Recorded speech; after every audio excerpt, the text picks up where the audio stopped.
ஓம் சாய்நாதனே போற்றி. வாழ்க வையகம், வாழ்க வளமுடன். அனைத்து உறவுகளுக்கும் இனிய வணக்கம். 12 ராசிகளில் 4வதாக அமைந்துள்ளது கடகம்.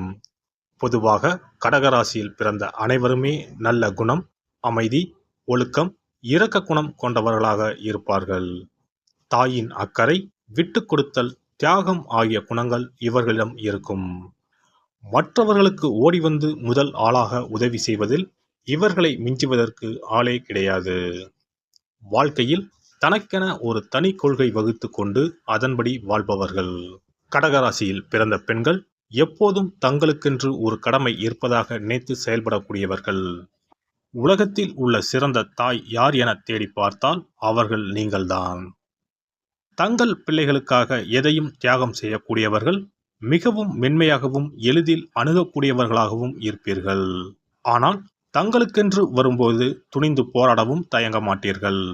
வலிகளுடன் நீண்ட காலம் வாழக்கூடிய இவர்கள் தங்களுடைய நல்ல குணம் மற்றும் ஒழுக்கத்தால் மற்றவர்களின் மனங்களை வெல்லக்கூடியவர்கள். தன் குடும்பம், தன் ஜாதி ஜனம், ஊர், உறவு, குலம், கோத்திரம், நாடு, நகரம் என்று இருப்பீர்கள். வெளியிடங்களுக்கு போகவோ மற்றவர்களை பார்த்து பேசவோ பழகவோ அஞ்சுவீர்கள். ஒருவரிடம் நம்பி பழகிவிட்டால் தனது உடல், பொருள், ஆவி அனைத்தையும் தர சித்தமாக இருப்பீர்கள். உங்களுக்கு தற்காப்பு, குடும்பத்தின் பாதுகாப்பு என்பதில் கவனம் அதிகம். பெரும்பாலும் கடகராசி பெண்கள் இல்லத்து அரசிகளாகவே இருப்பதை விரும்புவர். தாய்மை உணர்வுடன் கணவனையும் பிள்ளைகளையும் கவனிப்பர். கணவனையும் ஒரு பிள்ளையைப் போலவே நடத்துவார். பிள்ளைகள் திருமணமாகி போனாலும் தன் அருகில் இருக்க வேண்டும் என விரும்புவார். பழமையில் ஊறிப்போன இவர்கள் மாமியார், நாத்தனார், கொழுந்தன் என்ற பெரிய குடும்பங்களை விரும்புவர். அனைவரது வீட்டு விசேஷங்களிலும் கலந்து கொள்வீர்கள். உறவினர் வேண்டும் என்ற எண்ணத்துடன் உரிமையாக உறுத்தாக பழகுவீர்கள்.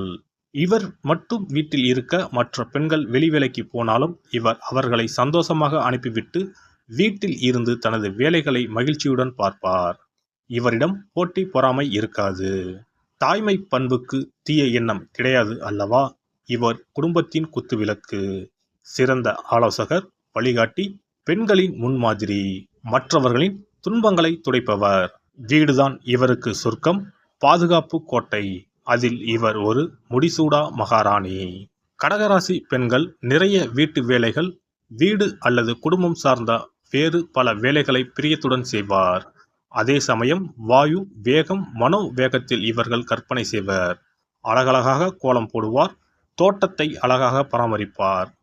அனைத்து விழாக்களையும், விரதங்களையும், பூஜைகளையும் கர்ம சிரத்தையாக செய்து முடிப்பார்.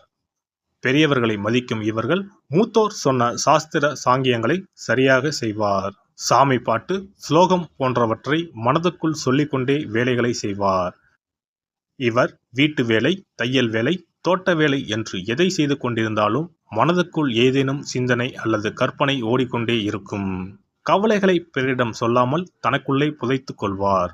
யாராவது இவருக்கு நல்ல பேச்சு துணை கிடைத்தால் அவர்தான் இவரது ஆப்த நண்பர். பொதுவாக கடகராசி பெண்ணுக்கு துரோகம், பொய், பித்தலாட்டம், களவு வராது. இவர் தெளிந்த நீரோடை. எனவே எல்லோரிடமும் நேர்மையாக பழகுவார். தனக்கு தெரிந்தவர்களிடமும் அதே நேர்மையை எதிர்பார்ப்பார். யாராவது இவருக்கு தெரியும்படி தவறு செய்தால் உடனே பெற்றோரிடமோ கணவரிடமோ சொல்லிக் கொடுத்து விடுவார். அடுத்தவர் தவறு செய்வதை பார்க்க இவருக்கு சகிக்காது.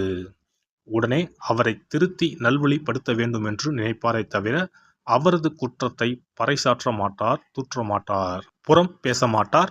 100% நேர்மையை, ஒழுக்கத்தை இவர் தன் கணவரிடமும் மற்றவர்களிடமும் எதிர்பார்ப்பார்.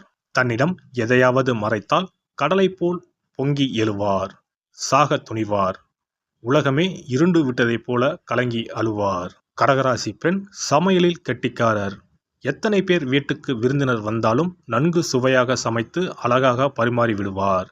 பசி என்ற குரல் கேட்டால் கலங்கிவிடும் தாயுள்ளம் படைத்தவர். சாப்பாடு போட்டு எல்லோரிடமும் நீங்க நல்லா இருக்கணும் தாயி, உங்க பிள்ளை குட்டி எல்லாம் நல்லா இருக்கணும் என்ற வாழ்த்தை பெற்று விடுவார்.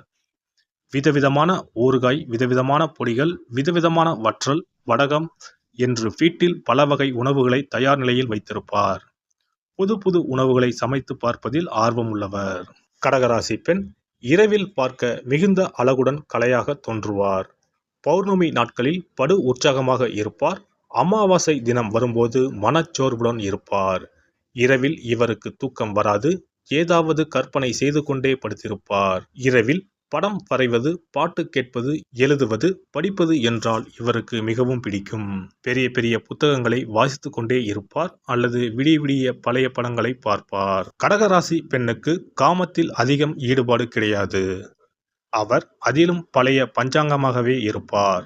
ஆனால் காதல் ராணி, காதலிப்பதையும் காதலிக்கப்படுவதையும் மிகவும் விரும்புவார். ஒருவனுக்கு ஒருத்தி என்பதில் தீவிர நம்பிக்கை கொண்டவர். பெரும்பாலும் கடகராசி பெண்கள் பெற்றோர் பார்க்கும் கணவரையே திருமணம் செய்வர் அல்லது தங்கள் குடும்பத்துக்குள் அத்தை மகன், மாமன் மகனையே காதலிப்பர். ஜாதி மதம் பார்க்காமல் காதலிப்பவர்கள் இவர்கள் இல்லை.